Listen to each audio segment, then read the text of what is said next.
இன்று காலை முதலே சென்னையில் லாக்டவுன் என்ற செய்தி சமூக வலைதளங்களில் வைரலாகி வருகிறது. சென்னையில் சுற்றி பார்ப்பதற்கு நிறைய இடங்கள் உள்ளது. குறிப்பாக குழந்தைகளுக்கு முக்கிய பொழுதுபோக்கு இடமாக திகழ்வது கிண்டி சில்ட்ரன்ஸ் பார்க். வார நாட்களில் ஒரு நாளைக்கு சுமார் 2000 பேரும், வார இறுதி நாட்களில் சுமார் 5000 பேரும் இந்த பூங்காவை பார்வையிட வருகின்றனர். இந்த நிலையில் பூங்காவை தற்காலிகமாக மூடுவதாக தமிழ்நாடு வனத்துறை தெரிவித்துள்ளது. ஆனால் சிலர் இதை லாக்டவுன் என்ற பெயரில் சமூக வலைதளங்களில் தவறான தகவலை பரப்பி வருகின்றனர். தமிழகத்தில் கடந்த மாதம் பிப்ரவரி தொடக்கத்தில் சென்னை மற்றும் சுற்றுவட்டார பகுதிகளில் 1000க்கும் மேற்பட்ட காகங்கள் இறந்து கிடந்தன. அவற்றின் மாதிரிகளை சோதனைக்கு அனுப்பியதில் அவை பறவை காய்ச்சலால் இறந்தது என்று உறுதி செய்யப்பட்டுள்ளது.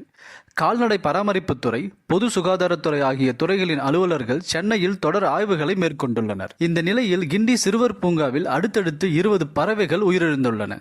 இந்த சம்பவம் பெரும் அதிர்ச்சியை ஏற்படுத்தியுள்ளது. செங்கால் நாரைகள், கொக்குகள், கரண்டிவாயன், கூழைக்கடா உள்ளிட்ட பறவைகள் இறந்துள்ளன. இறந்த பறவைகளின் மாதிரிகளை போபாலில் உள்ள ஆய்வுக்கூடத்தில் பரிசோதித்த போது பறவைகளுக்கு பறவை காய்ச்சல் இருப்பது உறுதியானது. இதையடுத்துதான் பூங்காவை தற்காலிகமாக மூட முடிவெடுக்கப்பட்டது. அடுத்த அறிவிப்பு வரும் வரை பொதுமக்கள் வருகை தடை செய்யப்பட்டுள்ளது. 2024ஆம் ஆண்டு ரூபாய் 30 கோடி செலவில் இந்த பூங்கா புதுப்பிக்கப்பட்டது.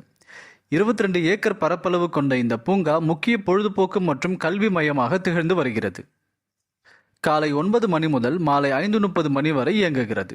நுழைவு கட்டணமாக பெரியவர்களுக்கு ரூபாய் 60, குழந்தைகளுக்கு ரூபாய் 10 மட்டுமே வசூலிக்கப்படுகிறது. பொதுமக்கள் வனத்துறையினருக்கு தகுந்த ஒத்துழைப்பு நல்கிட வேண்டும் என்று அரசு கேட்டுக்கொள்ளப்பட்டது.